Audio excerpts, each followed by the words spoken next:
Bonjour et bienvenue à cette dernière séance de ces 3 jours. Voilà, nous allons aborder aujourd'hui les nouvelles technologies et les télécoms, investir et innover pour assurer la croissance et la compétitivité, un sujet très important qui intéresse l'Afrique et le monde entier. Et nous avons à cette réunion des gens imminents avec M. Sashi Buswar de l'Institut for Globally Transformative Technology. Ensuite, Mushiri Niaga de l'Open Institute, Catherine Mahagu, la fondatrice de Soko, Abdou Maman de Techinov et Nasser Ketani, c'est ça, directeur général de Microsoft Afrique du Nord. Comme on est un tout petit peu en retard, on va tout de suite rentrer dans le vif du sujet et on va poser tout de suite la première question qui concerne les effets bénéfiques de l'innovation sur la croissance. Alors, on va peut-être passer la parole déjà à Monsieur Buduchoir, un peu what are the benefit effect of innovation on the growth? Can you just answer? You have to push the button. Let's distinguish between two things, innovative and transformative. If you think about a lot of the technologies that are required in a part of the world like Sub-Saharan Africa or South Asia, which is where I'm from, you need a new kind of technology, right? One that isn't dependent on infrastructure and institutions. So I'll give you an example of that. Mobile is a great example, right? Beyond that, if you think of electricity, solar is a great example. If you think of water, now instead of the current method of generating water in a centralized place and piping that to all sorts of locations, having a distributed way of extracting water. Without these things, without these kinds of technologies, essentially what we'd have to do is in the developing world, we'd have to recreate a lot of the heavy infrastructure that the industrialized world has built. And that's going to take a very, very long time. And so the advantage of, if you will, innovation or transformative technologies is that you can bypass all of those very expensive, environmentally damaging mechanisms of making things available to the population. Okay. Catherine Mahagu, can you add a few things about the benefit effect of innovation on the growth? And can you describe what kind of technology you have invented with Soko? Yeah. So at Soko is a mobile-to-web platform we've created to promote artisans in the developing countries and try to promote the handcrafted jewelry to the global marketplace. Before, they did not have access due to certain limitations, which is expensive supply method chain. They could not accept bank payments, and also just access to the internet or technology. So at Soko, what we did is remove those barriers by ensuring that they use a technology that's easy for them to adopt, like mobile technology. And also we facilitate the logistics of it. So through that innovation, we've seen a rise in living standards for the artisans we work with, as well as economic, social growth from them. So, je vais faire en français. Donc, quels sont les effets Oui, pardon. Quels sont les effets bénéfiques pour vous de l'innovation sur la croissance? What are the main benefits of innovation of growth in your country, for example? I think one of the main benefits that we've seen in the country is through the easy uptake of technology, mobile technology like the M-Pesa. We've seen people being able to improve their living standards. And also just through just use of different technology, we've been able to tackle problems that underserved communities were facing. So through that, there's convenience in terms of transactions and also accepting mobile money quite easy through that. Yeah. Je vais passer la parole à Monsieur Maman aussi sur la technologie que vous avez inventée et les effets bénéfiques un petit peu de l'innovation sur la croissance dans votre pays. Okay. Je remercie d'abord l'Institut Amadeus qui nous a invités pour partager nos expériences et nos pratiques. Pour un peu parler de la croissance par rapport aux nouvelles technologies, il fallait d'abord planter les décors pour un peu montrer l'ampleur des technologies, surtout des téléphones portables, entre les mains de la population africaine. En fait, contre toute attente et contre toutes les prévisions macroéconomistes, on a constaté que le téléphone portable a fait une entrée fulgurante dans le milieu rural et dans la population. Et présentement, la téléphonie constitue l'or virtuel des grandes firmes internationales où ils font leur marge bénéficiaire ici. Alors pour ça, si ça s'est développé autant dans nos régions et qui se trouve au niveau de la population rurale, alors pourquoi ne pas trouver de mécanismes pour pouvoir les aider à utiliser cet outil-là pour apporter la croissance individuelle et la croissance collective. C'est pour cela que nous avons mis au point une plateforme qui est intitulée la téléirrigation, c'est-à-dire un procédé technologique qui permet d'irriguer son exploitation maraîchère au moyen du téléphone portable indépendamment du temps et de l'espace, avec possibilité de collecte en temps réel de données météorologiques et hydrologiques. Pourquoi cet outil ? La croissance se fait d'abord à petite échelle et la somme de toutes les actions positives font la croissance inclusive et la croissance à grande échelle, à l'échelle macroéconomique. Donc un maraîcher, qu'il soit du Niger ou de la sous-région, qui présente les mêmes caractéristiques, passe le clair de son temps à puiser lui-même l'eau de sous-sol et à les verser sur les plantes. Imaginez s'il a 10 hectares à cultiver, il ne pourra pas avec sa propre physique. Même s'il sous-loue les énergies des autres, il n'arrivera pas parce qu'il va avoir des journées entières sans pour autant faire une autre activité. Alors nous nous sommes dit, pourquoi ne pas automatiser le puisage et la distribution de l'eau et le confier au téléphone portable et à l'énergie solaire. Ce système, le système solaire, c'est ce que nous avons, le soleil, c'est ce que nous avons de plus abondant. Pourquoi ne pas l'utiliser pour permettre à ces vaillants producteurs d'utiliser cette technologie? Non seulement de gagner du temps, mais aussi de pouvoir accroître la superficie pour accroître la production et pour contribuer au développement local et régional.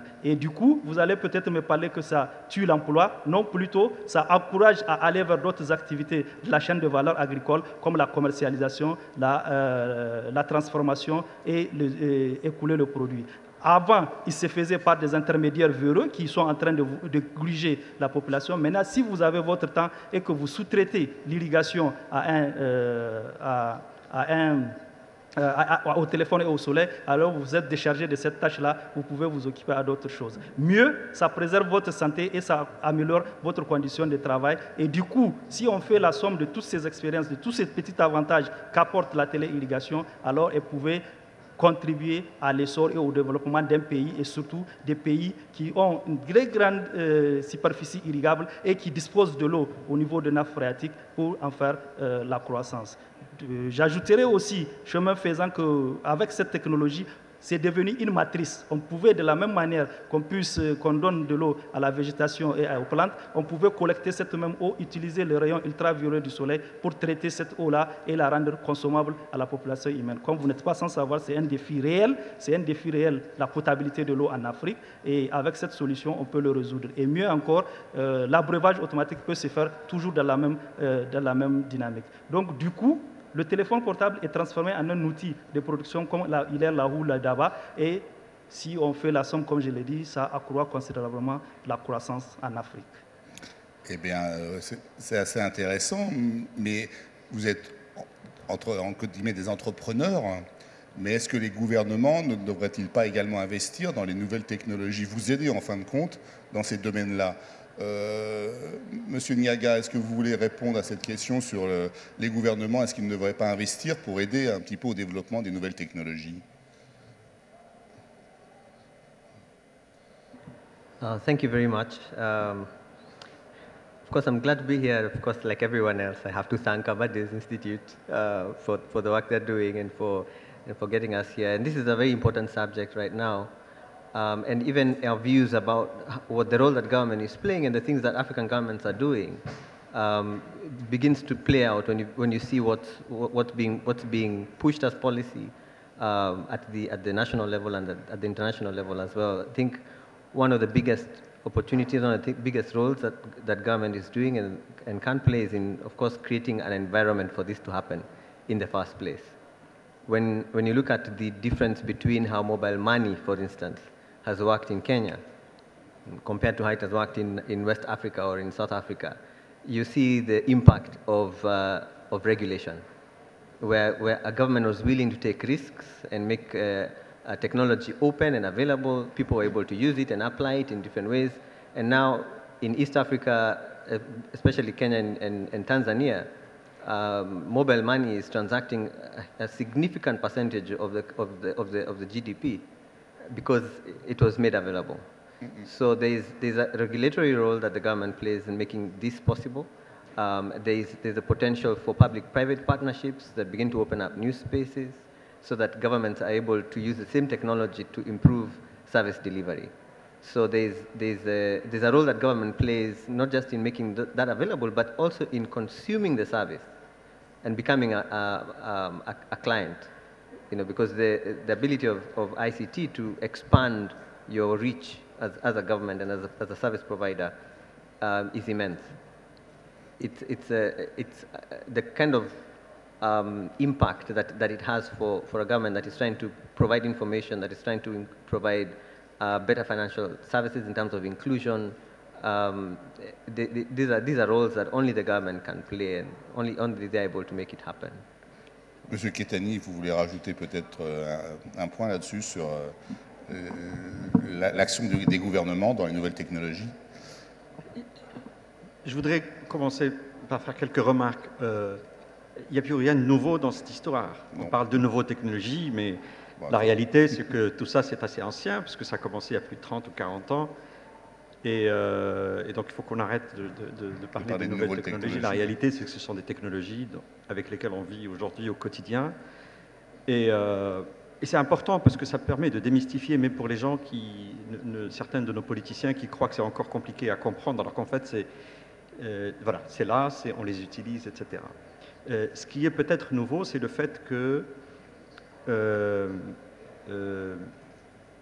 c'est pas très cher, les coûts ont baissé, on a du scale, on a des effets d'échelle, ça impacte l'ensemble des business models de toutes les entreprises et tous les métiers.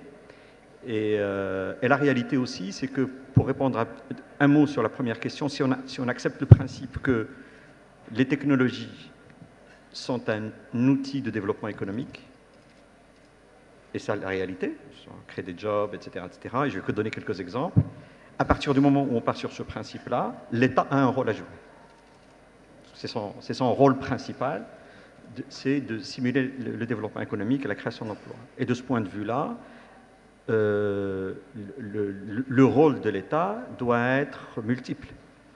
Le rôle de l'État doit être d'avoir les politiques publiques qu'il faut pour accompagner le développement de ce secteur et les innovations dans ce secteur. Donc ça, c'est la première chose, les politiques publiques. La deuxième chose, c'est de mettre en place le cadre favorable pour le secteur privé pour investir et développer dans ce domaine, parce que ce n'est pas l'État qui doit nécessairement investir, encore que dans certains cas, il doit. L'État doit aussi donner l'exemple. On ne peut pas dire que tout le monde utilise, mais finalement, l'État n'utilise pas. Il y a un gap qu'on ne peut pas comprendre.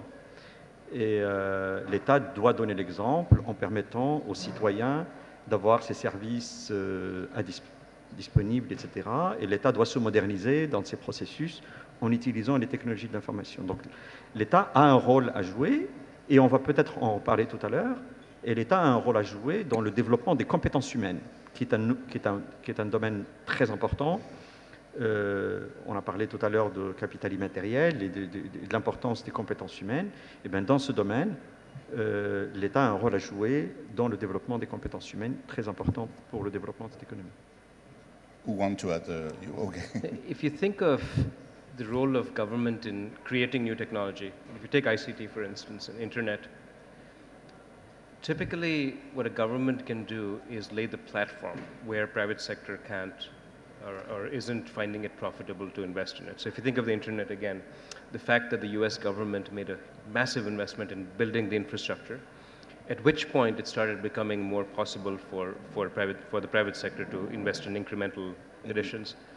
Now, if you apply that question to developing countries, now, where is it that developing countries need to invest in that kind of a base. I'll give you the example of pharmaceuticals. Why is it that, if you think of the three big infectious diseases of our time, which is HIV, AIDS, malaria, and TB, why is it that the newest of those diseases, HIV, AIDS, right now there's a very effective medication for that. And it didn't take very long for the world to get there. But TB and malaria, the progress in the last couple of decades has not been as strong. Reason is that HIV, AIDS affected the United States and Europe in a way that TB and malaria did not. The point is that there are all these specific conditions that affect developing countries that do not affect the developed world. And so you would expect that, so when there isn't money to be made for Western private companies, that's where developing countries and the governments can really figure out a way to invest in laying the groundwork. So it's for particular diseases that affect countries. In agriculture, for instance, the soil in one part of the world is different from another part of the world. And so there is no company in the world, so Monsanto will not invest in solving a problem just for East Africa or for West Africa, because there isn't that much money to be made. So that's where it's really important for the local governments to figure out what kind of R&D, what kind of science and technology can they invest in, so that at some point it becomes more attractive for the private sector to build on it. Bon, pour aller un petit peu plus loin, il n'y a pas que le gouvernement qui peut faire quelque chose, il faudrait peut-être établir des relations entre les gouvernements, les entreprises, les instituts de recherche et la société civile. Parce que sinon, un gouvernement seul ne pourra rien faire. Il faut que tout le monde se mette d'accord pour exploiter, améliorer et que tout le monde utilise les nouvelles technologies. Qu'est-ce qu'on peut faire aujourd'hui? Est-ce que dans un pays que vous connaissez, ça se passe comme ça? Ou pour l'instant, il faut déjà mettre d'accord tous ces gens-là pour aller dans le même sens et pas tirer Monsieur Kettani, si vous voulez y aller. Non, en fait, c'est la suite un petit peu à ce qu'on disait tout à l'heure. C'est un domaine qui est... Enfin, tout ce domaine des technologies est un domaine dans lequel il est forcément ce qu'on appelle multi-stakeholder. C'est-à-dire qu'il y a plusieurs partenaires qu'en fait, ils sont autour de la table pour le faire avancer. L'État a un rôle à jouer, j'ai donné quelques exemples. Le secteur privé a un rôle, et on a vu qu'en fait, le développement de ce secteur c'est fait essentiellement par le secteur privé. L'État a eu un rôle dans certains pays tels que les États-Unis, par exemple, et en Europe, où il y a eu des investissements massifs au début, puis après, aujourd'hui, c'est géré complètement par le secteur privé. Et puis, les investissements en recherche et développement sont faits par le secteur privé, les universités. Donc, c'est forcément l'ensemble de ces acteurs qui travaillent ensemble. Même la recherche, par exemple. Là, on parle de l'innovation, c'est pas forcément de la recherche, d'ailleurs. Je voudrais dire un petit mot là-dessus. Mais même dans le domaine de recherche les plus avancés, on voit bien que les entreprises, même les plus sophistiquées, Microsoft, Google, Amazon, etc., travaillent avec des laboratoires de recherche étatiques, les universités, les plus grandes universités, pour faire avancer dans ce domaine. Donc ce n'est pas une main qui applaudit toute seule, c'est un ensemble de choses, et l'État a un rôle à jouer comme un simulateur, d'une certaine manière, pour le faire. Je prends quelques exemples, parce que c'est important de... L'exemple qui me vient à la tête, par exemple, c'est l'exemple de la santé. Donc là, je sors un petit peu de la technologie, je regarde l'exemple de la santé. On sait très bien qu'on ne peut pas, dans des pays comme les nôtres et en Afrique, apporter la santé en créant des hôpitaux partout dans les pays. Ce n'est pas possible, on le sait. Il ne faut pas se mentir, d'accord? Et on ne peut pas faire voyager l'ensemble des patients et des médecins pour les soigner. Ce n'est pas possible. Et la technologie peut jouer un rôle. La technologie peut jouer un rôle parce qu'on peut avoir de la télémédecine, on peut faire des choses en utilisant la technologie pour ça, à distance. Et donc, ce n'est pas de la nouvelle technologie, c'est simplement l'usage de la technologie dans des domaines qui sont différents. Mais pour ça, ça nécessite des réformes. Ça nécessite des réformes et ça nécessite des investissements. Des réformes sur la loi, sur la santé, etc. Et ça nécessite qu'il y ait des investissements, qu'il faut que l'Internet, par exemple, arrive là où il faut, ce qui, dans certains cas, les opérateurs ne trouvent pas nécessairement leur intérêt à le mettre dans un village. Et donc l'État a un rôle à jouer parce qu'il y gagne de notre côté. Pourquoi? Parce qu'il va apporter la santé, il va apporter l'éducation, il va apporter les services publics aux personnes qui ont le plus besoin, qui sont des personnes les plus défavorisés et les plus éloignés de la société. Et bien évidemment, après, s'il faut des opérations, etc., à ce moment-là, on fait le gros. Mais beaucoup de fois, on va chez le médecin sans nécessairement une opération chirurgicale. Hein. Et là-dessus, la technologie peut jouer un rôle énorme. Voilà un petit exemple qui montre le rôle important de l'État. Enfin, il y a eu des démonstrations également d'opérations chirurgicales à distance. C'est sûr. Pour ça, c'est entre les États-Unis et l'Europe. Mais bon, on peut le développer en Afrique avec les nouvelles technologies qui arrivent. Absolument. Qui veut rajouter Oui, Monsieur Maman, allez-y. Je vous remercie. Je vais aussi abonder dans le même sens que, en fait, l'État, dans toute entreprise humaine, l'État est primordial et il est le moteur du développement et de la croissance. Si je prends un exemple, chez moi, au Niger, toute l'innovation a été inscrite dans le registre des investissements. Donc, il y a des facilités réelles qu'on offre à une nouvelle entreprise pour pouvoir s'implanter et de certaines garanties jusqu'à 5 ans d'installation qui le permettraient de le faire. Et mieux, l'État du Niger a eu à mettre en place la maison de l'entrepreneur où tout ce qu'il y a comme problème, vous pouvez le répertorier là-bas pour pouvoir avoir des résolutions. Donc, toujours est-il que la croissance, elle est accompagnée par l'État parce qu'on ne pouvait pas faire un développement séparé, comme on l'a dit, dans son coin. Il faut un regroupement. Et pour ça, elle a permis l'émulation d'un certain nombre d'incubateurs pour ceux qui n'ont même pas la capacité de s'élever d'eux-mêmes, que l'incubateur puisse les accompagner et les aider. Donc, pour dire que pratiquement dans l'ensemble, l'État joue le rôle de régulateur, le rôle de moteur, et c'est dans ce sens que la croissance va y arriver. Voilà. Je vais passer à la question suivante parce qu'elle est très importante aussi. Pardon, je crois qu'on continue à voir l'Internet, un exemple, on continue à voir l'Internet comme un truc à côté, d'accord? Je pense que les États ont intérêt à commencer à voir l'Internet comme l'eau et l'électricité et les routes. Ce n'est pas quelque chose de différent, ça fait partie de l'infrastructure critique d'un pays qu'on a besoin d'avoir pour faire fonctionner l'économie, point. Il faut qu'on arrête de le voir comme étant quelque chose d'à côté. Voilà un exemple simplement de changement de mentalité et qui nécessairement, après, déclenche tout le reste. De toute façon, l'Afrique, c'est 1 milliard d'habitants, si je ne me trompe pas dans mes chiffres, un peu de connaissance. Donc c'est un immense continent qui a des besoins extraordinaires de développement, si je ne me trompe pas non plus. Donc quelle place de l'Afrique et les pays en voie de développement, qui font partie également de l'Afrique, dans la course à l'innovation? Madame Mahugu, est-ce que vous voulez répondre un petit peu à la place de l'Afrique et les pays en voie de développement dans ce domaine?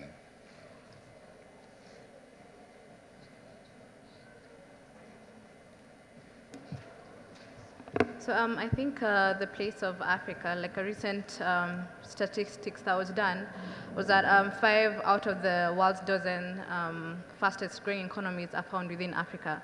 And that says something that there's progress that's happening here. And this has been attributed due to the improved macroeconomic management, the rise of the middle class, and as well as the African consumer.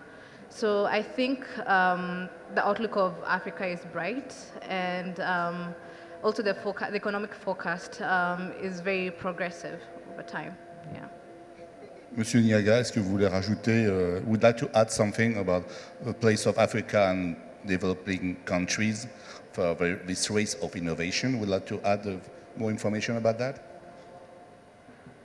Thank you. I think Africa is also playing a role in leading the way. Because of the context and the environment that we have to operate under, which is very different from what more established economies have to deal with, we're forced to think, outside the box, so to speak. So one of the things that Africa is doing right now in the broader scheme of things is pioneering new ways of doing things.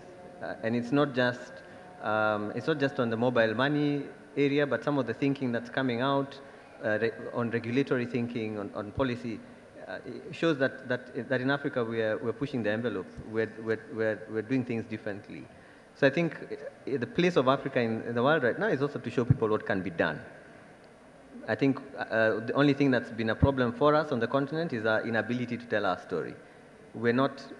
Africa has not been very good at telling its own story, so we've let others tell our story for us.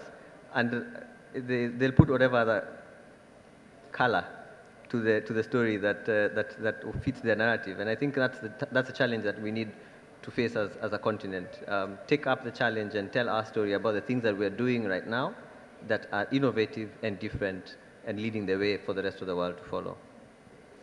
Mr. Bouchard. There are two phrases that come to mind when you say how can Africa and the developing world make a difference here. One phrase is fast follower. Again, if you think of the Indian pharmaceutical industry, what they've done is, because of interesting laws around intellectual property, they've taken these very expensive pharmaceuticals that were developed in the United States and made them very, very inexpensive. So that they're available to a lot of people. So that idea of not necessarily investing in the upstream research, but once the research is done, very quickly making products that are inexpensive. The second phrase is leapfrogging. The example of M-Pesa was mentioned earlier, which is, there is this phrase, necessity is the mother of invention. It's also the mother of innovation. And what that means is that because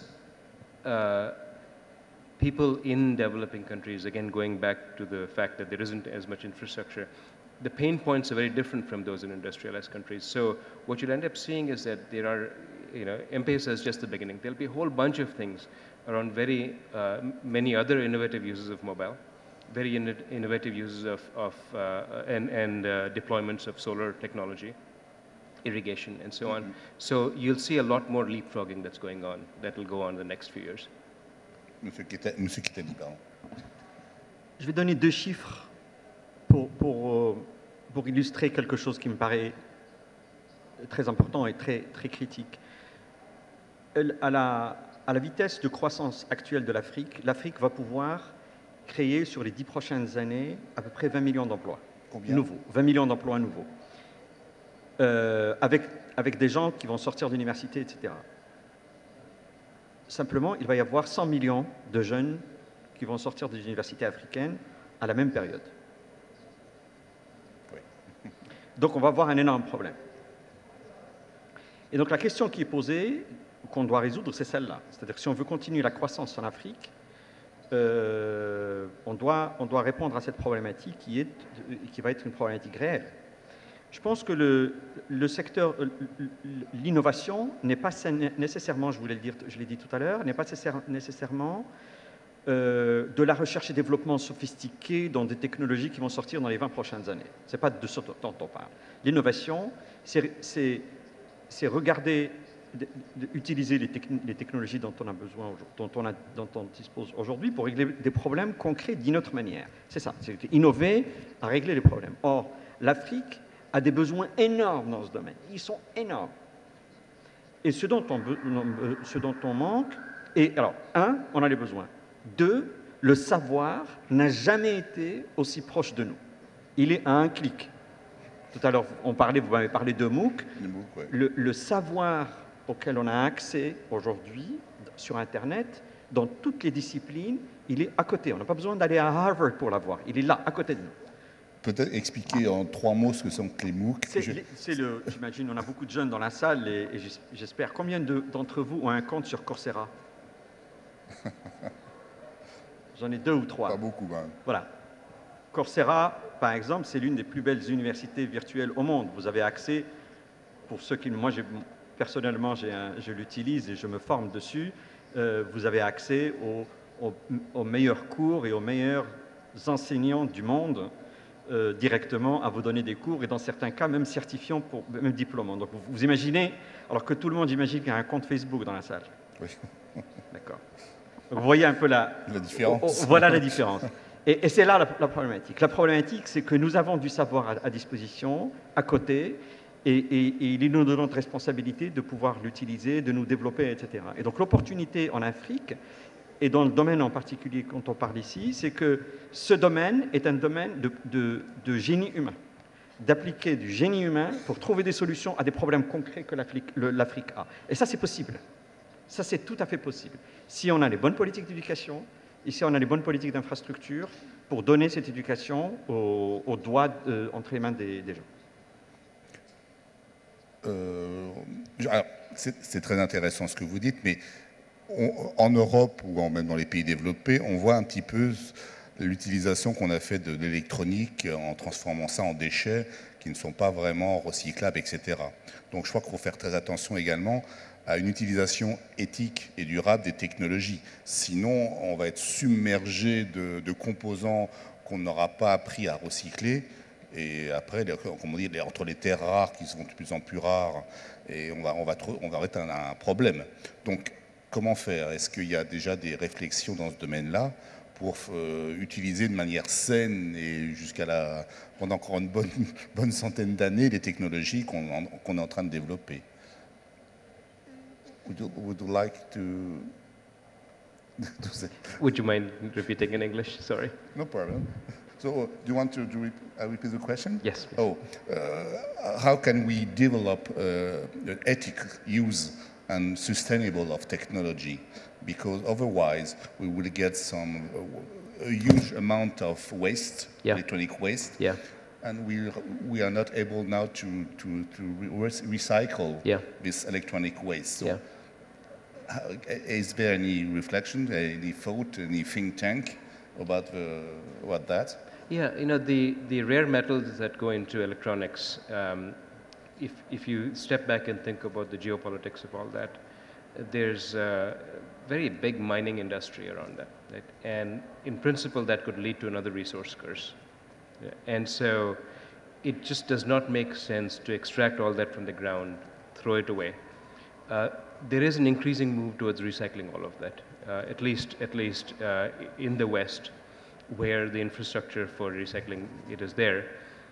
It would be great to actually have something of that sort in the developing world as well, because you're absolutely right. One of the things that happens is that things that are not useful, people just toss them in the recycling bin for electronics, and it gets shipped to India and Africa and so on. And rather than create that whole new chain, it's so much better to just intercept it at the source and recycle it over there. So, oui, Monsieur Maman, si vous voulez rajouter un point. Moi, je vais ajouter ceci, que la course effrénée vers les innovations se départage, ou du moins la pertinence d'une innovation se départage à travers son caractère de protection de l'environnement. Une innovation qui ne permet pas d'atténuer les effets du changement climatique n'est pas vraiment une innovation qui pouvait être durable ou soutenable, comme on l'a dit. Et pour cela, au point de vue conventionnel, le point protection de l'environnement joue un rôle important dans la production et dans la commercialisation d'une innovation. Si je prends l'exemple de notre innovation qui est la téléirrigation, en fait, son caractère primordial, c'était d'abord d'éliminer l'utilisation du gasoil et de carburant pour le remplacer avec l'énergie solaire, l'énergie renouvelable. Et du coup, cet effort d'atténuation des effets de gaz à effet de serre lui confère un caractère de durable, et en plus, elle permet aussi de soulager la santé humaine et de pouvoir réduire, fatiguer les exploitants agricoles. Voilà. Monsieur Kettani, si vous voulez. Je ne suis pas tout à fait d'accord avec cette hypothèse. C'est vrai que les premiers appareils qu'on a inventés n'étaient pas nécessairement recyclables, etc., et ils ont laissé des traces. Mais je pense qu'aujourd'hui, les industriels ont fait un travail très important pour le recyclage. Mais j'aimerais le positionner d'une autre manière. Quand vous êtes assis sur votre ordinateur, que vous vous faites vos courses directement sur votre ordinateur sans vous aller au supermarché, que vous faites des opérations bancaires, que vous achetez un billet d'avion, et tout ça, vous le faites en 1 heure. Est-ce que, du point de vue de l'impact sur l'environnement et sur le reste, est-ce que c'est plus positif ou c'est plus négatif que de prendre sa voiture, d'aller faire ça, d'aller au supermarché, de revenir, d'aller à l'administration, de faire la queue, etc., etc. Je pense que s'il y a une technologie qui a profondément eu un impact positif sur l'environnement, ce sont bien les technologies de l'information et de la communication qui nous ont permis de faire des choses à distance sans avoir à nous déplacer, de nous former sans avoir à nous déplacer, de faire tout, un appel téléphonique. Imaginez, il y a 20 ans ou 30 ans, quand le téléphone mobile n'était pas là, quand vous aviez besoin d'un plombier, comment vous faisiez? Là, on l'appelle au téléphone. Il n'y avait pas de téléphone, hein. Vous n'avez pas de téléphone. Dans nos pays, il n'y avait pas de téléphone mobile. Et vous avez de l'eau qui, dans chez vous, qui est en train de devenir plus vide d'eau, vous ne savez pas comment faire. Là, aujourd'hui, vous prenez le téléphone, vous l'appelez, il arrive. You want to add to answer this question? Well, I don't, in principle, disagree at all. But my point is that we have to distinguish between two things. One is the broader issue of climate change, to which the industrialized world is contributing the biggest share of the problem. But in developing countries, there is a much bigger problem of environmental toxicity, where our waterways are polluted. If you go to any urban center in a developing country, you see how automobile exhaust is making the air very difficult to breathe. So, yes, the presence of the internet, the increasing penetration of mobile phones is making a difference so that people don't have to drive as much. But there is a reason that the typical wealthy country is much cleaner than the typical poor country, and that's because there aren't enough regulations around environmental toxicity, and so everybody dumps, people dump, companies dump, and that's the broader issue, is whether or not there is dumping going on internally, and whether or not companies and countries from the West are actually exporting a lot of their dump. Who want to add, Madame Mahut, would like to add a few things about what we say about sustainable and ethical use of technology? Yeah, so I think the technology to ensure sustainable development is there. However, the challenge is implementing the right, having even the backup from the government to ensure that such policies to ensure environmental friendly products are produced needs to be put in place, because people have vested interest in such sectors. Where if they see they're going to lose a lot of money, they'll make sure that such products are not put into the market. Alors, c'est bien les technologies durables, éthiques, etc., mais il faut les financer également. Dans tous les pays, même dans tous les pays du monde, c'est le principal problème. Donc, comment trouver les financements pour mettre en place ces innovations technologiques? Faut-il faire appel au gouvernement, aux investisseurs, aux business angels, à toutes les solutions, aux fondations, Fondation Bill Gates, M. Gaetani, avec un peu d'argent pour mettre en place les technologies. Comment on fait aujourd'hui pour trouver de l'argent et mettre en place ces innovations technologiques? Who would like to, Monsieur Gaetani, allez-y. Je peux dire quelques mots. Parlez de votre en fait, patron, tout le monde doit mettre la main à la poche. Bill Gates investit beaucoup dans ce domaine, on en parlait à l'instant avec monsieur, et pas simplement l'argent, même le temps qu'ils y passent est important. Non, je pense que le secteur privé a un rôle à jouer, et c'est le secteur privé qui a beaucoup financé. L'État a un rôle à jouer, encore une fois. L'État doit investir avec le consommateur aussi. Je pense que l'idée que tout ça c'est gratuit est une aberration, est un rêve. Il faut bien qu'à un moment donné, ce service qui rend service aux citoyens finalement, qui rend service à l'agriculteur, qui rend service, il faut bien le financer parce que ça leur facilite la vie, etc. Donc en fait, tout le monde doit passer à la caisse dans cette histoire. C'est pas l'un ou l'autre. La vraie question, c'est pour nos États de comprendre que c'est une priorité. C'est ça la vraie question, parce que l'argent, il est disponible. L'argent est disponible, il y a toujours de l'argent. Et l'idée qu'on n'a pas d'argent est une idée erronée. La vraie question, c'est où est-ce qu'on le dépense. Oui. C'est là la question. Si nos États comprennent où sont les priorités et mettent l'argent là où il y a les priorités, là, on va résoudre les vrais problèmes. Do you agree, Mr. Buchela? So the question is, who's going to invest? Clearly, again, if you go back to, I'm using the paradigm or the lens of global poverty. Right? And clearly the old paradigm of charity and aid, that's gone. Right? And there's a clear recognition that the only way you'll get development is through a healthy private sector. And an increasing number of foundations are also recognizing that just writing big checks is not enough, but they really have to make this an investment. The trick is, how do you compare an investment in an industrialized market where you have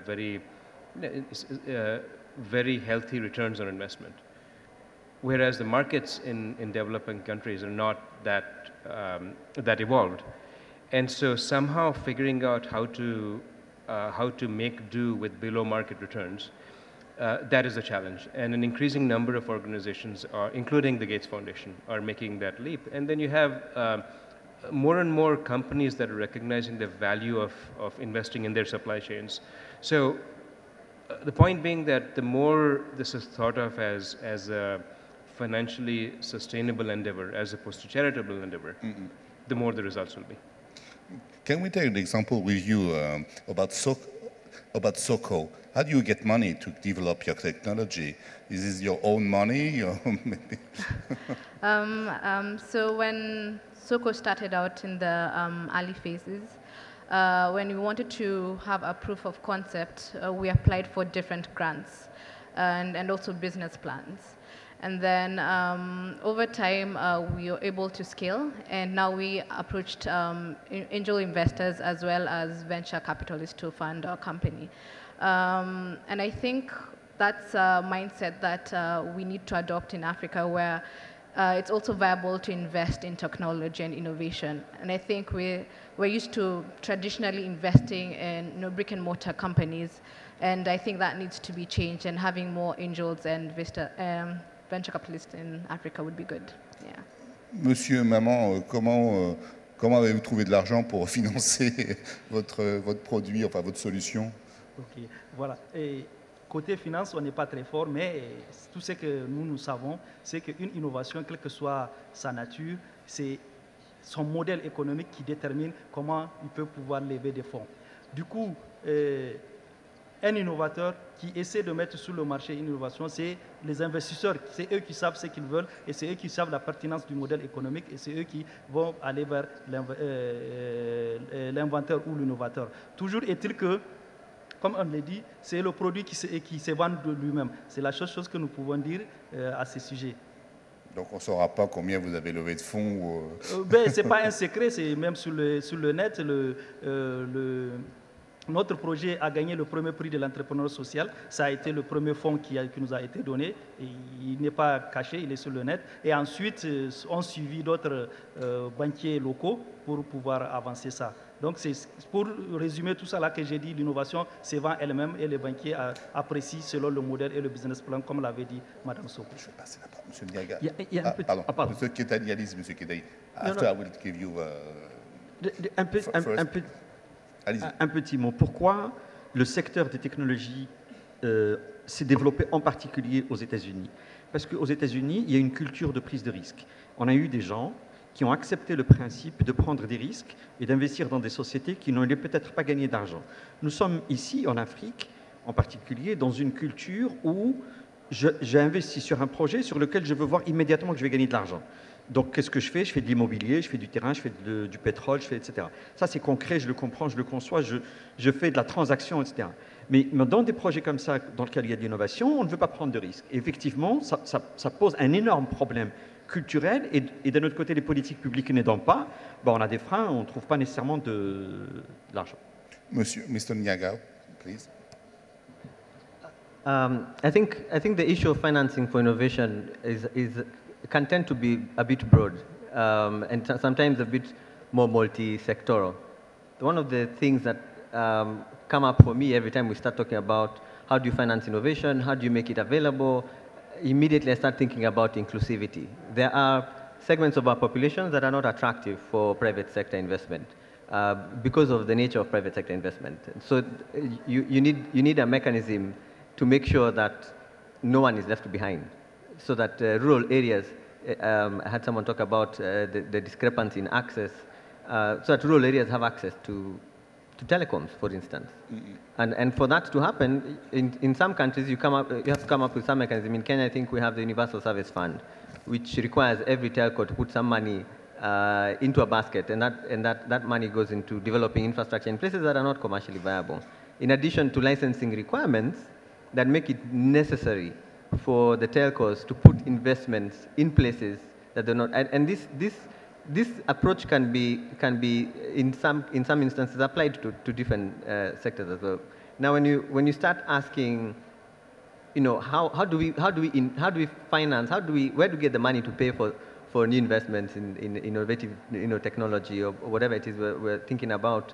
On the public sector side, one of the questions I think that comes up at the beginning is how much is it going to cost? And our politicians will have to start to juggle. Do we build hospitals? Do we put up roads? So at some point, someone is going to ask, what is this 4G and why do we need it this year? So some things get pushed to the back burner. And I think that's an opportunity, as well as a threat. I think it's an opportunity for those of us who work in the space, because it means we need to start thinking about how to lower the cost of innovation. How do we lower the cost of technology? How do we get technology to market in ways that reduce the barriers, in terms of investment? And I think there are ways to do that with public-private partnerships. There are ways to do that with foundations. There are ways to do that by incentivizing the private sector. I think there are signals that we've seen in some areas that show that it's possible. But it has to be looked at, on a case-by-case basis, on an industry-by-industry basis. Whatever works in pharmaceuticals may not necessarily work in telecoms.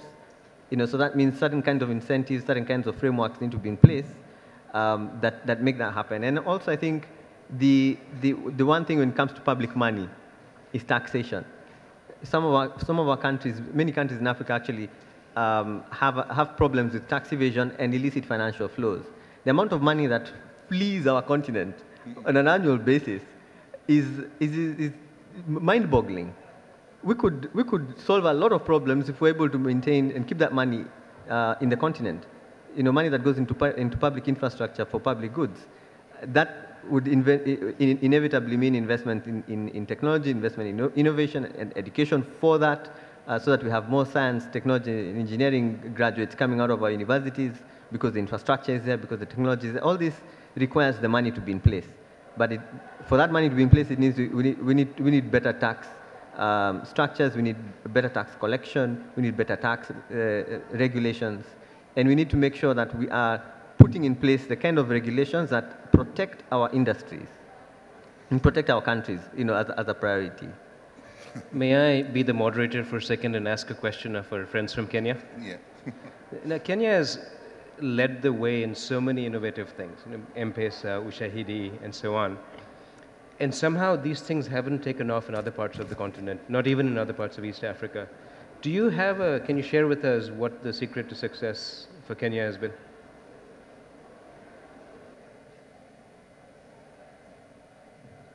Well, I'll uncharacteristically go fast. Ladies usually go fast. In Kenya, ladies go fast. Just so you know, I'm not setting a bad example. But in some way, that is true. I think the context within which M-Pesa was developed and implemented is unique. There was no mobile money regulation. There was nothing that you could apply to regulating the mobile money sector because it didn't exist. So it was a new animal for the Kenyan regulators, and they had to come up with some loose arrangement, to make it possible. So of course, that's a context, that's a scenario that was unsettling for many other countries. Some regulators chose not to allow it until regulation was in place. So the regulatory environment helped. Second thing was the pain the product was sorting out. All this is about pain relief. You're creating a product to sort out a problem for people who are willing to invest their hard-earned cash in using it.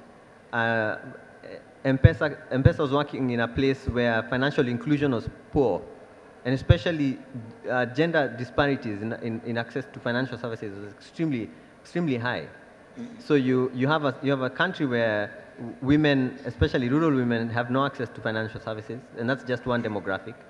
You have increasingly high population getting access to mobile services. You have banks that are not establishing branches as fast as they could to meet the demand that is there. So, and then very unfriendly tariff regimes for financial services.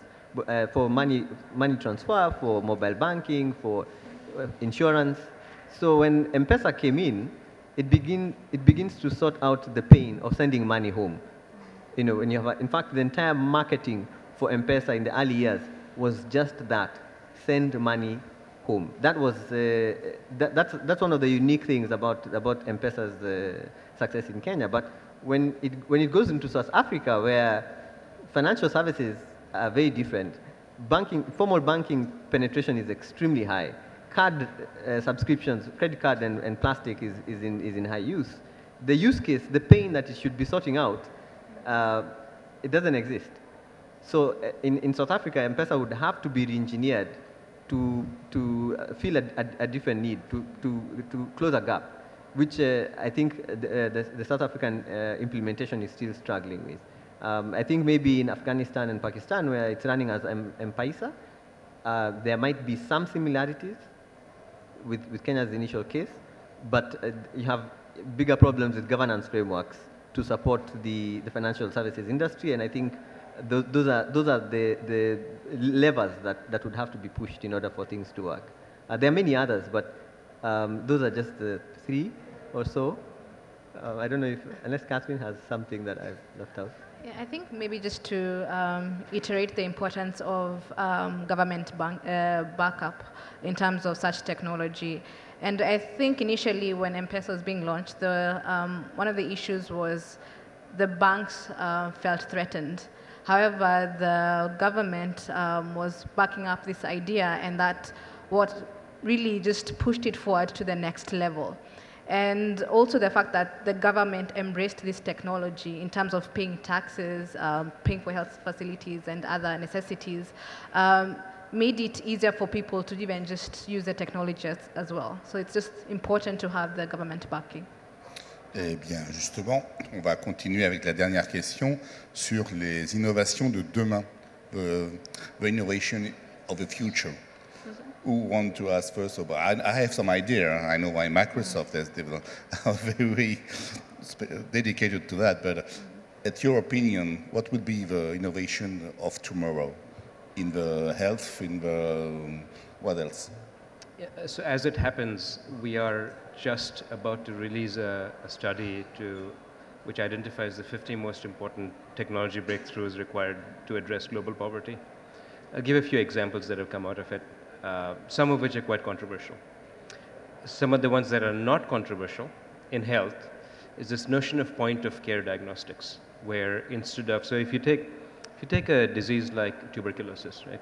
The way if you were suspected of having TB in America, you would take a whole barrage of tests. Now in India, which is where TB is quite common, one of the places where TB is quite common, the disease is diagnosed under a microscope. The problem with just doing it under a microscope is that the accuracy isn't very high. So one of the problems that TB is facing now is drug resistance. Under a microscope, you cannot tell the difference between a drug-sensitive type and drug-resistant type. And there are 2 very different medication regimens you have to take for depending on what strain you have. And so the kind of innovation that will be required is a really sophisticated DNA-based test, but one that is at the point of care, not one that you have to take the sample, the tissue sample, and send to a remote lab. Similarly, there will be other innovations around for electricity use, for instance, this whole notion of pay-as-you-go, because you don't have the institutional infrastructure for billing and receiving. So again, using a platform like M-Pesa, you can actually say you pay for this week's usage in advance, and then you get this week's electricity. Same thing next week and the week after that. The one finding in our study that's probably going to be the most controversial is around ID systems, identification. So in a middle-income country or definitely in a wealthy country, you have all sorts of IDs, driver's license, passports, all are very, very easy to get. And one reason these are easy to get is the moment you're born, or very soon after you're born, you have a birth certificate, which means that you have an institution that gives you that birth certificate.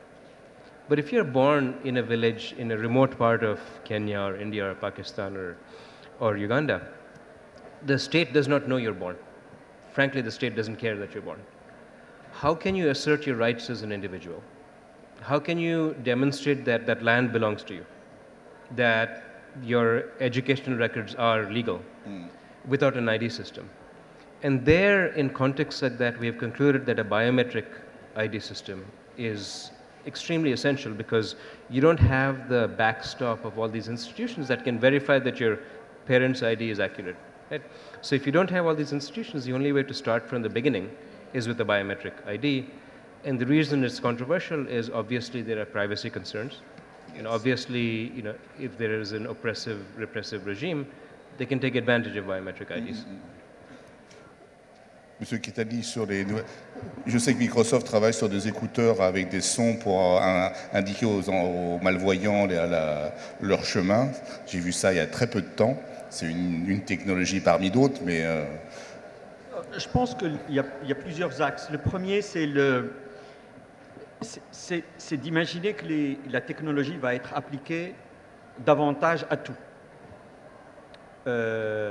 C'est-à-dire à tous les problèmes que nous avons en tant que société, que ce soit dans la santé, que ce soit dans l'éducation, que ce soit pour régler des problématiques environnementales. Et ça, c'est un domaine qui continue à évoluer et qui va évoluer sur les 50 prochaines années. Donc, ce n'est pas quelque chose qui va s'arrêter, parce que ce sont des problèmes fondamentaux que nous vivons dans la société. Donc, ça, c'est la première chose. Une deuxième chose que je voudrais dire, c'est que nous vivons dans les villes. On ne vit pas dans un pays. Et ça, on a tendance des fois à l'oublier. On vit dans une ville. Et donc, l'application de la technologie à la ville, au problème de la ville, comment est-ce qu'on se transporte, comment est-ce qu'on vit dans la ville, etc., est une des plus grandes transformations qu'on va commencer à vivre, dans lesquelles on va voir des villes plus intelligentes, des villes qui vont m'offrir des services plus intelligents, de proximité, qui va gérer son énergie, son transport, etc., va être une source d'innovation importante. La troisième chose que j'ai envie de dire, c'est que on va avoir davantage de technologies avec lesquelles on ne va pas interagir. L'exemple que vous avez cité, ce n'est pas un clavier ou quelque chose avec laquelle j'interagis. La technologie va être présente pour moi, elle va me guider, elle va me dire des choses, je ne vais pas interagir. Et ça, c'est une évolution, c'est-à-dire qu'on va commencer à avoir de la technologie qui est intelligente et qui va m'aider dans ma vie, au quotidien, sans interaction. Et puis j'ai envie de dire, la quatrième chose qui est plus importante, c'est que je crois qu'on ne connaît pas la moitié des métiers de demain. À l'heure où je vous parle, j'aimerais bien, mais on sait qu'on ne les connaît pas. C'est-à-dire que, et toute la difficulté va être de former dans ce monde-là, de former les futures générations qui vont travailler dans un monde pour lequel la moitié des métiers, on ne les connaît pas encore.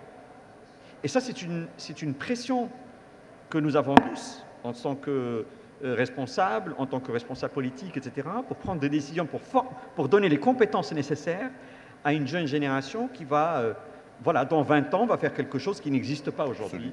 Et ça, c'est un énorme challenge auquel on doit faire face.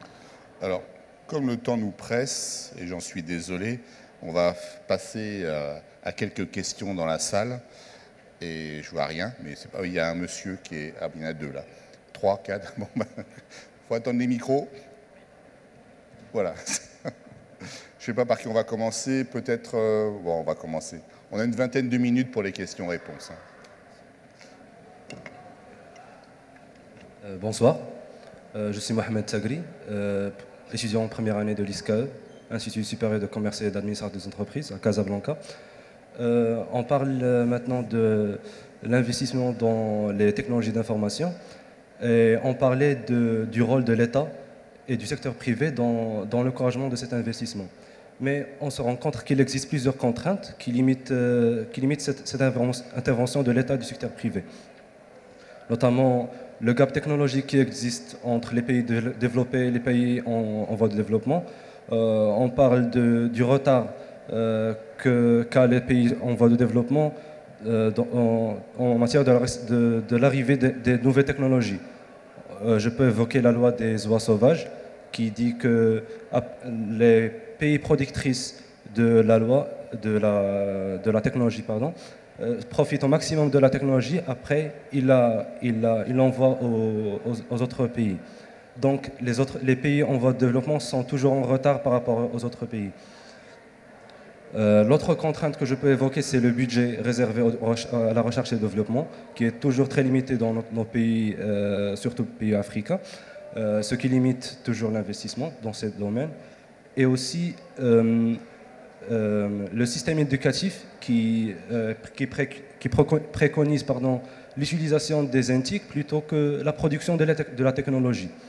Ce que je veux savoir maintenant, c'est des solutions concrètes, comment l'État peut intervenir et comment encourager l'environnement, notre environnement à contribuer dans l'investissement et la production de la technologie. Merci.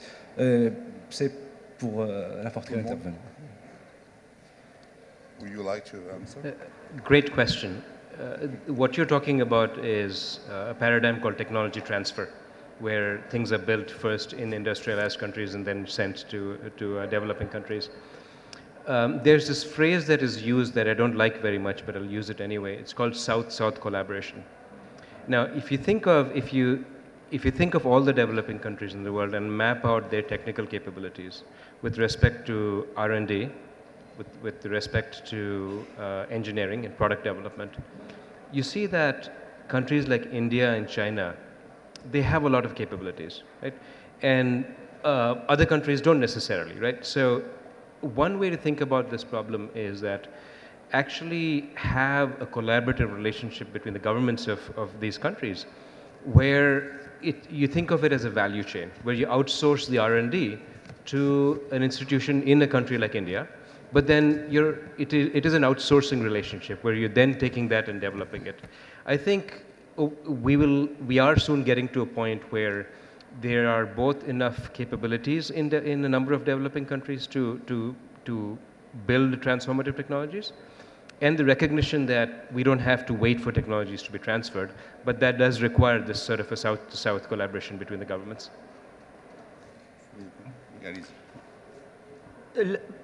C'était vrai, c'est vrai encore dans certains domaines, ce n'est pas vrai dans le domaine dans lequel on parle. Je vais prendre un exemple pour mettre le point. Quand Apple fabrique un iPhone, il est disponible dans le monde entier le premier jour. Il n'est pas envoyé dans les pays en développement 25 ans après. C'est fini. Il est shippé dans le monde entier tous les jours. Premièrement. La deuxième chose, c'est que si vous êtes un développeur et que vous avez une idée de génie, vous pouvez développer une application et la mettre dans l'Apple Store sur l'iPhone 6 le même jour que l'iPhone sort. Donc ce n'est pas 20 ans après, c'est tout de suite en même temps qu'un Américain, au plus vite. Donc c'est vrai, ce que vous dites était peut-être vrai il y a longtemps. Aujourd'hui, dans le secteur dans lequel on parle, du secteur du développement logiciel, parce que c'est essentiellement développement logiciel dont on parle et d'autres choses, le transfert est quasi immédiat. Et il est de notre responsabilité d'avoir les politiques publiques de formation et d'innovation qui permettent de supporter ça. Je vais vous dire un truc très simple qu'il y a au Maroc. Pour pouvoir développer une application, la mettre sur l'Apple Store, ou là sur l'Android Store, ou là sur le Windows Store, il faut un PC, en gros, une bonne idée, un PC et une carte de crédit. D'accord? C'est tout. Et on développe l'application parce qu'on a une bonne idée, on sait la développer, elle tourne dans le cloud d'un des uns, et puis on la met dans le store, elle est disponible aux 500 millions d'utilisateurs immédiatement dans le monde, ce qui est extraordinaire, on n'avait pas ça avant. Vous pouvez imaginer. Mais vous ne pouvez pas le faire au Maroc. Parce qu'il y a une politique publique au Maroc qui vous interdit d'avoir une carte de crédit internationale pour acheter un compte. Donc voilà des exemples de freins qu'on a, d'accord, qu'il faut régler. Des petites choses, hein, c'est des petits réglages. Mais vous êtes une start-up, vous ne pouvez pas. Donc je ne suis pas tout à fait d'accord avec ce que vous dites sur ça. Je pense qu'aujourd'hui, on n'a jamais eu, dans les pays en développement, autant d'opportunités d'avoir le transfert technologique quasiment instantané dans le secteur dont je parle. Moi, je ne parle pas de la biogénétique et des choses comme ça. Moi, je parle de logiciels. C'est l'opportunité. C'est notre opportunité. C'est l'opportunité qui est entre nos mains. Il faut la saisir. Et moi, je vous invite à arrêter d'utiliser Facebook parce que c'est très drôle et d'utiliser Coursera et de vous former. Parce que c'est là que vous allez vous développer. Ce n'est pas en communiquant avec vos copains. Je ne dis pas, je n'ai rien contre Facebook, j'ai même personnellement contre Facebook, mais je dis, investissons là où est notre avenir. D'accord? C'est là le changement qui va se passer. Je ne sais pas. Où sont les micros? Je suis désolé. Ok, bonsoir tout le monde. Bonjour. Je réponds au nom de Doumbouya Maurice Saïdou. Je suis étudiant en première année à l'ISCAE de Rabat. Bon, ma question s'adresse à M. Maman. Il avait parlé tout à l'heure de la téléirrigation, qui est l'utilisation du portable et de l'énergie solaire pour augmenter, je crois, la production et pour diversifier la chaîne de production, c'est-à-dire l'instauration de nouvelles fonctions, par exemple pour ne pas avoir à gaspiller trop de temps dans l'écoulement des produits. J'aimerais savoir, est-ce que, par exemple, l'utilisation des portables et par exemple du panneau solaire dans la facilitation de l'activité productive est suffisante, parce que je crois qu'on a besoin d'une technologie un peu avancée. On ne peut pas se limiter seulement à l'utilisation de l'énergie solaire et des portables. Je crois qu'il faut une sensibilisation, premièrement, des mentalités, parce que la technologie, je crois qu'elle est là. Mais est-ce que les gens ont pris conscience que cette technologie peut les aider à plus innover? Je crois d'abord que, premièrement, il faut sensibiliser les populations sous-développées de l'importance de la technologie, avant maintenant essayer de leur faire comprendre que cette technologie peut leur apporter beaucoup de choses. Donc, j'aimerais savoir maintenant, est-ce que l'utilisation de ces panneaux solaires, comme je l'ai bien dit, et des portables, est nécessaire ou bien est suffisante pour le développement de l'activité productive? Merci. Je vous remercie. Effectivement, vous avez amené des contributions, la sensibilisation et l'introduction de cette nouvelle technologie. En fait, le maraîcher africain, il vit la réalité, il souffre de cette activité qui lui est intenable et qui lui empêche de pouvoir accroître sa superficie. Et du coup, s'il arrive à avoir le soleil et le téléphone à ses portées, du moment où le téléphone il a fait une entrée fulgurante dans nos régions, pratiquement selon les statistiques, 2 foyers sur 3 disposent d'un téléphone portable et il est là, il est disponible, il ne fait que l'utilisation communicationnelle. Alors si on lui dit qu'il pouvait utiliser ça pour faire son activité maraîchère, il n'a pas à réfléchir plusieurs fois pour le faire. Peut-être le problème la question que je m'attendais, c'est le coût de l'infrastructure, c'est-à-dire comment acheter les systèmes solaires, les panneaux solaires et les batteries pour les installer. Et pour ça même, je répondrai que c'est quelque chose qui est en train d'être défiscalisé en Afrique, surtout que nous sommes le réservoir de ces soleils-là. Et ils nous tapent à longueur de journée. Pourquoi ne pas l'utiliser pour en faire un outil de production? Donc du coup, je suis d'accord avec vous, il faut les sensibiliser pour qu'ils comprennent que c'est une utilité, mais de l'autre côté, ils souffrent dans sa chair en prenant l'eau pour le distribuer et l'amener au bout de la plante. Et il le fait de façon rudimentaire parce qu'il y a des déperditions, il y a du gaspillage. Et vous savez, la ressource en eau, elle est ce qu'elle est, elle peut tarir, c'est une denrée rare. Donc du moment où il a conscience à ça, donc il va vouloir tout de suite penser à pouvoir une solution plus optimale, plus rationnelle pour résoudre son problème. Je te remercie. Bonsoir tout le monde. Bon, je me présente, je suis étudiant à l'ECG Tanger et membre de l'association Mediasoft d'informatique et d'audiovisuel. Ma question est pour M. Kitsani. Bon, pourriez-vous nous décrire comment Microsoft procède-t-elle pour soutenir et encourager les jeunes innovateurs en matière de développement logiciel ou bien dans les autres domaines de développement technologique? Et dans le même sens, quels sont vos projets futurs dans cette même optique? Par exemple, pourrons-nous voir Microsoft organiser des compétitions au niveau national ou bien, par exemple, soutenir des associations d'informatique? Et merci.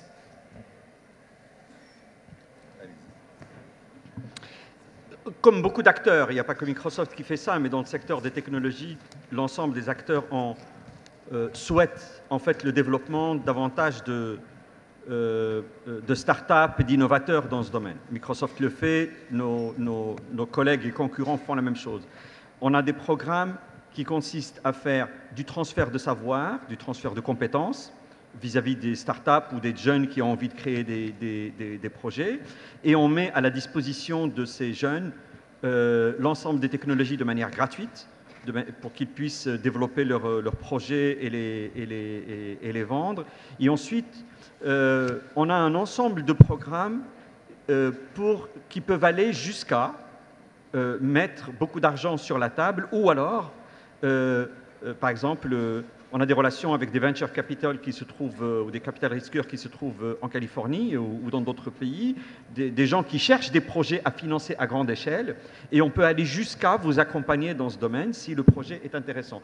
Donc ça va de « je vous apprends à développer » à vous donner les outils gratuits et vous accompagner jusqu'à ce que, si vous avez une idée comme Facebook, de vous accompagner à devenir Facebook. Pour résumer.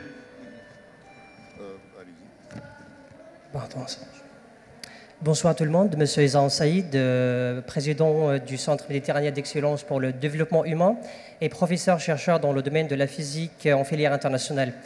Ma question est destinée à Monsieur Kettani. C'est vrai que l'utilisation de la nouvelle technologie, c'est un point qui nous rassemble tous, gouvernement, académie, partenaires et société civile. Mais il y a un point pertinent, très important qui paraît, très important à discuter, c'est la sécurité dans le domaine de la technologie au nord de l'Afrique. C'est un défi de la nouvelle technologie dans les pays en voie de développement. Qu'est-ce que vous avez à nous dire à propos de l'investissement dans le domaine de la sécurité, dans le domaine de la nouvelle technologie? Je crois que c'est un domaine très important dans lequel on doit investir pour minimiser les risques, pour ne jamais parler des inconvénients de la nouvelle technologie et pour aussi faire face aux litiges relatifs à la nouvelle technologie. Merci beaucoup. J'aime pas trop parler de sécurité, mais je vais parler de confiance. Ce dont il s'agit, c'est de créer les conditions de confiance pour que les utilisateurs utilisent. Et je disais tout à l'heure en introduction, on n'est plus dans une discussion de nouvelles technologies, parce que ces technologies existent depuis longtemps, on est dans une discussion de technologie et d'innovation continue dans ces technologies. Le problème de la confiance, il existe partout. Si j'enlève dans ce domaine des voleurs, il en existe partout. Dans la rue, il en existe. Hein, il n'y a pas besoin d'avoir de la nouvelle technologie pour qu'il existe des voleurs. Il n'y a pas besoin dans les avions, il y a des pirates. D'accord? Quand on a inventé les avions, on a inventé le risque que les avions tombent et que les avions se fassent pirater. Donc, dans tous les domaines, cette problématique de confiance est posée. D'accord? Elle n'est pas liée nécessairement au domaine des technologies de l'information et de la communication. Et il est de la responsabilité de tout le monde de faire en sorte qu'on crée un espace de confiance. Il appartient au secteur privé d'innover sur le secteur, dans la technologie, de manière à ce qu'on puisse faire avancer et faire en sorte que ça soit plus sécurisé. Mais ne nous détrompons pas, ça a été dit ce matin, il y aura toujours des mauvais, des méchants, et ils vont toujours trouver le moyen de hacker les systèmes pour ça. Donc il faut aussi que le citoyen et l'utilisateur soient conscients des enjeux et faire en sorte qu'ils se protègent. D'accord? Vous vous protégez bien chez vous à la maison en fermant la porte. D'accord? Si vous la laissez ouverte, il y a un voleur qui va rentrer. Chez votre ordinateur, c'est la même chose. Et puis de l'autre côté, il faut que l'État prenne ses responsabilités. Et moi, je prends un exemple très simple que j'ai vécu personnellement. Si vous êtes attaqué dans la rue et qu'on vous vole et qu'on vous blesse, la loi, elle est là pour punir celui qui vous a attaqué. Eh bien, malheureusement, quand on a un cybercriminel qui vous vole de l'argent sur ou si vous votre carte de crédit, eh bien, il n'est pas puni. On considère que c'est un génie. Par ailleurs, c'est un jeune génie qui a pu voler, qui a pu faire des choses. Moi, je pense que un criminel est un criminel, qu'il soit dans la vie réelle ou sur Internet, et il faut que nos lois soient adaptées de manière à créer un système de confiance, de manière à ce qu'on sait, vous savez, que si quelqu'un vous vole sur Internet ou dans la vie réelle, vous êtes protégé. Donc il y a tout. C'est un ensemble de choses dans lequel le secteur a son travail à faire, vous avez votre travail à faire, de vous protéger, quoi qu'il en soit, et l'État a son travail à faire, de mettre en place les lois et les politiques publiques pour vous protéger et punir ceux qui volent. Donc il faut ça pour que ça fonctionne. Who would like to add information? No, OK. Une autre question dans la salle? Bon. Ah si, voilà. Ah, si.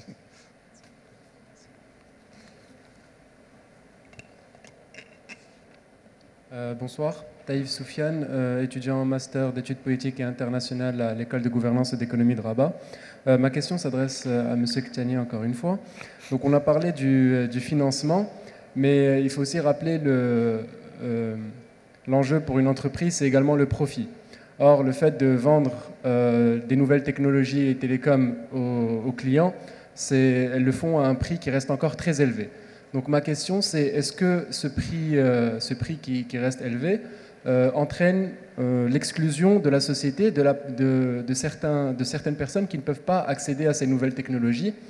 Et j'ai une deuxième question si on inclut la dimension d'Internet dans les nouvelles technologies, qui pourrait créer une société internationale de par l'interconnexion qui existe entre les pays grâce à Internet, est-ce que les gens qui n'ont pas accès aux nouvelles technologies seront également exclus de cette société internationale?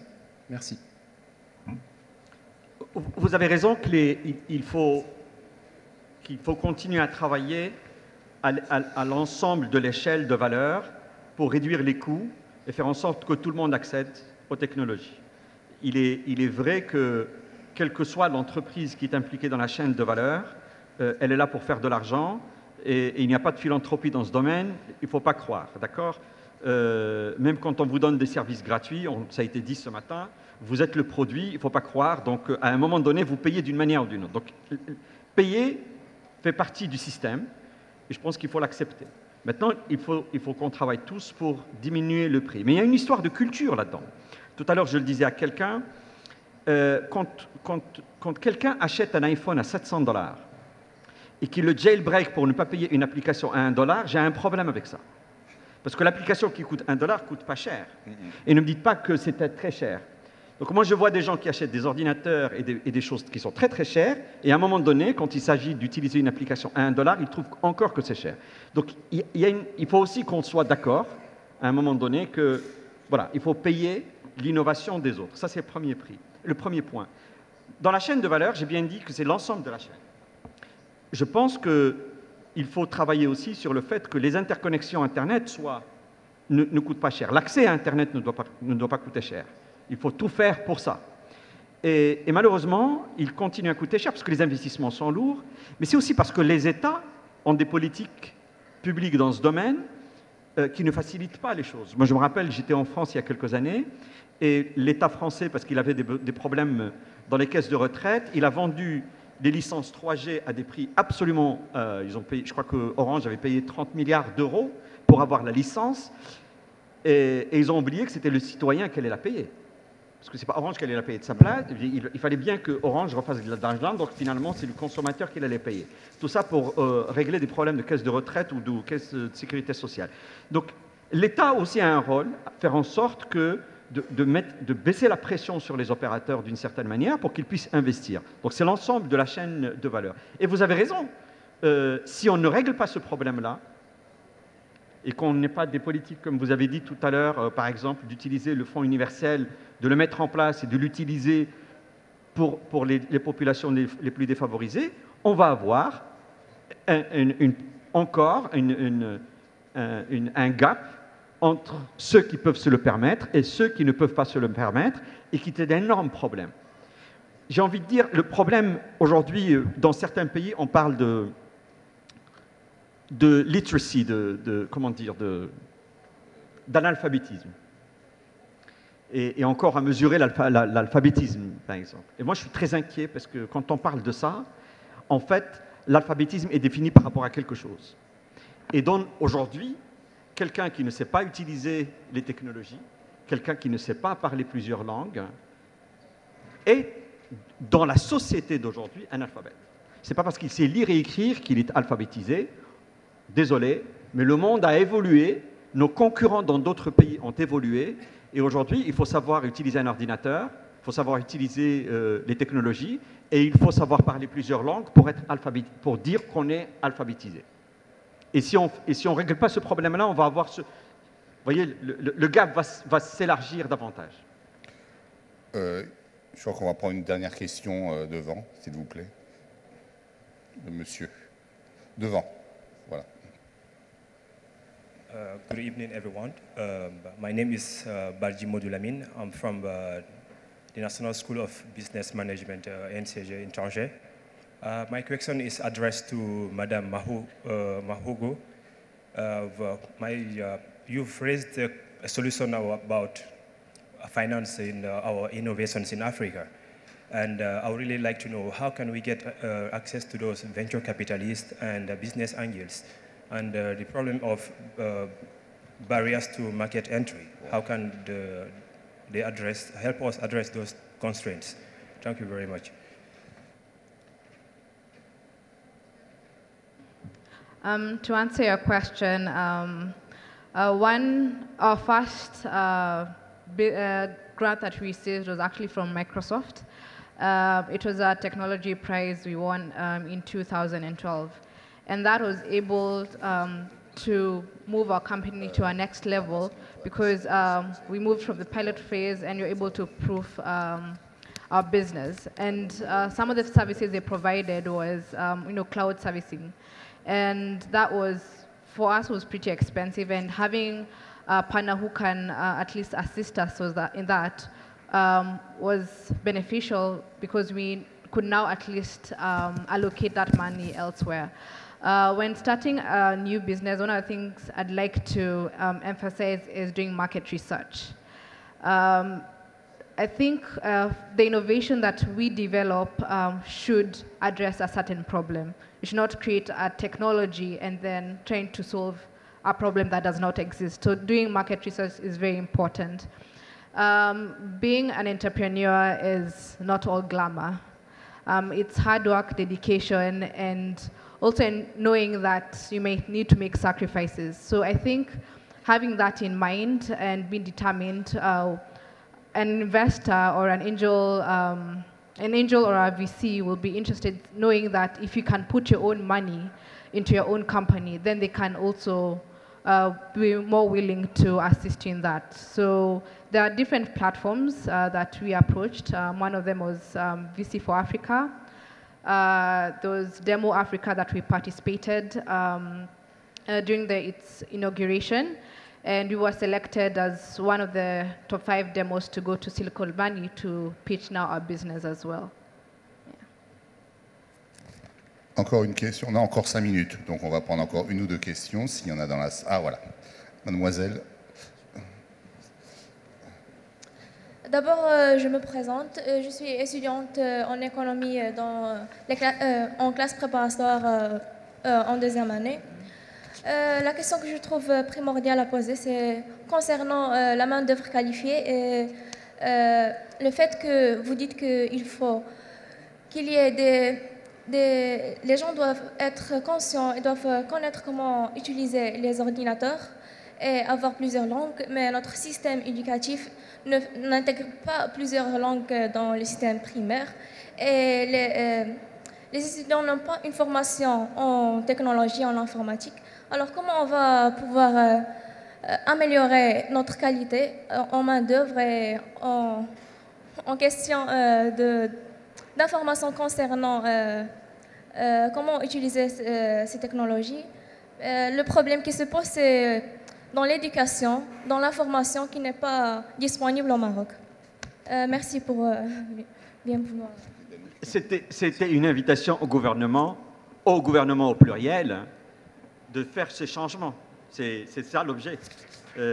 Ma recommandation, c'est qu'on transforme le système d'éducation d'aujourd'hui de manière à ce qu'on inclue les langues dedans, d'accord, que ce ne soit pas un luxe, mais que ça fait partie du système, qu'on inclue la formation en utilisant des ordinateurs, parce que c'est important, et pour une raison très simple, ce n'est pas simplement pour savoir utiliser un ordinateur.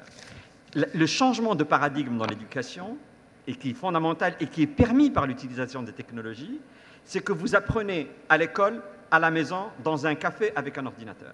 Vous apprenez toujours. L'apprentissage ne s'arrête pas à l'école.